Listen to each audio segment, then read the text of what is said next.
A sideways market is when the price moves neither up nor down. It just stays stuck inside a range. You'll see the price bouncing between two key levels, support at the bottom and resistance at the top. So how do you trade it? Simple. Buy near support and sell near resistance. That's the safest range trading strategy. The second method is breakout trading. Wait for the price to break out of the range with strong volume.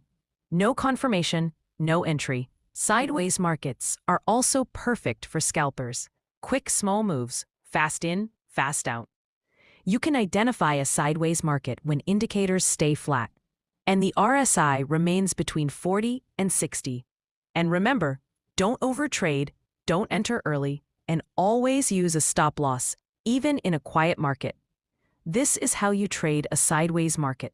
Subscribe Amber Mansoob for more simple trading guidance.